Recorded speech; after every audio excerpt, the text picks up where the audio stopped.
नमस्कार दोस्तों, एक बार फिर से आपका स्वागत है सुविचार दृष्टि में। दोस्तों, यदि आप भी अपनी लाइफ में कुछ नया सीखने की चाह रखते हैं तो इस चैनल को अभी सब्सक्राइब कर लें।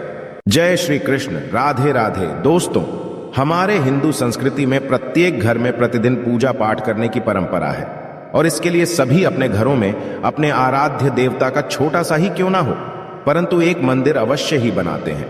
नियमित पूजा पाठ करने से न केवल मानसिक शांति मिलती है बल्कि पूरे घर में सकारात्मक ऊर्जा भी व्याप्त हो जाती है।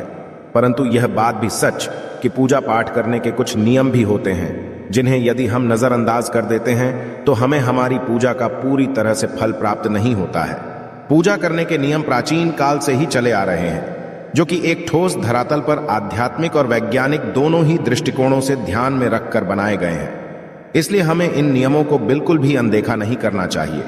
ऐसा ही एक महत्वपूर्ण नियम है घंटानाद, यानी कि पूजा करते समय हम जब घंटी बजाते हैं उसे बजाने के लिए शास्त्रों में कुछ नियम निर्धारित किए गए हैं। दोस्तों, शास्त्रों में देवताओं के सामने घंटी बजाने का बहुत अधिक महत्व बताया गया है, जिसे हम श्लोक के द्वारा समझ सकते हैं। आगमनार्थम तु देवानाम गमनार्थम तु रक्षाम गुरु, घंटे वरम नादम देव स्थान। इसका अर्थ है कि घंटी बजाने से देवताओं का आगमन और राक्षसों का गमन होता है, और जो घंटी या घंटा राक्षसों से हमारी रक्षा करती है उसे हमारा नमन है। तो चलिए दोस्तों, जान लेते हैं कि पूजा करते समय जब हम घंटी बजाते हैं तो उसके पीछे क्या कारण या लाभ हैं, घंटी को बजाने के क्या नियम हैं, और पूजा के वक्त घंटी बजाते समय होने वाली गलतियां कौन सी हैं जो हमें भूल कर भी नहीं करनी चाहिए। दोस्तों, क्या आपने कभी अपने घर के मंदिर में रखी हुई घंटी को ध्यान से देखा है? अधिकांश लोग इसका उत्तर ना में ही देंगे, परंतु ध्यान से देखिए तो आपको इस घंटी के ऊपरी हिस्से पर, यानी जहां से हम इसे पकड़ते हैं, उस पर गरुड़ बना हुआ दिखाई देता है। अतः घर पर जो हम घंटी इस्तेमाल करते हैं उसे गरुड़ घंटी कहा जाता है। दोस्तों, पूजा करते समय गरुड़ घंटी का उपयोग भगवान को आमंत्रित करने अर्थात भगवान का आवाहन करने के लिए किया जाता है, जिससे एक सुंदर ध्वनि से भगवान का आवाहन करने का आभास होता है। जब हम विधि विधान से पूजा करते हैं तो उसमें घंटी का उपयोग अवश्य रूप से करते हैं। पूजा संपन्न होने पर आरती समय विशेष रूप से घंटा नाद होना चाहिए, नहीं तो हमारी आरती अधूरी मानी जाती है। परंतु हम में से अधिकांश लोग इसे मात्र एक सामान्य प्रक्रिया मानते हैं और पूजा करते समय घंटी बजाना भूल जाते हैं। तो आइए जानते हैं उन नियमों के बारे में।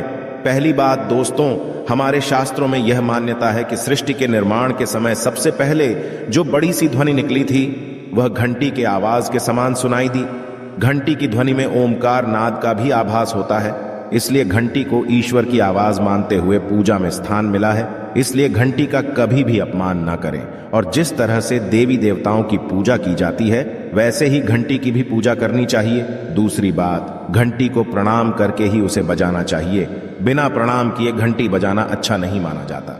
तीसरी बात, आपने अक्सर यह महसूस किया होगा कि पूजा करते समय जैसे ही घंटी बजाई जाती है तो पूरे घर के साथ साथ संपूर्ण वातावरण शुद्ध और पवित्र सा हो जाता है और चारों ओर सकारात्मकता फैल जाती है। परंतु यदि हम नियमों को नजरअंदाज कर देते हैं तो हमें इसका संपूर्ण फल नहीं मिल पाता है।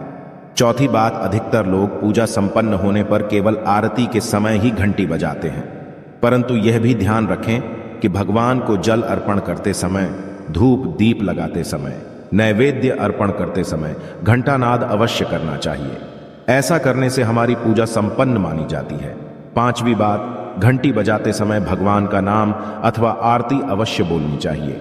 1 या 2 मिनट ही क्यों ना हो, परंतु प्रतिदिन सुबह शाम घर में घंटी अवश्य बजानी चाहिए। यदि आपको अपने घर में या अपने आप में नकारात्मकता महसूस हो तो आप थोड़ी देर के भगवान के सामने घंटी अवश्य बजाएं, सारी नकारात्मकता नष्ट हो जाएगी। तो दोस्तों, देखा आपने अपने घर में सकारात्मक वातावरण बनाए रखने के लिए घंटी कितनी महत्वपूर्ण है। आशा है कि आज की इस प्रस्तुति में बताई गई जानकारी आपको अच्छे से समझ आ गई होगी। वीडियो अच्छा लगा हो तो एक लाइक अवश्य कर दें। धन्यवाद वीडियो के अंत तक बने रहने के लिए।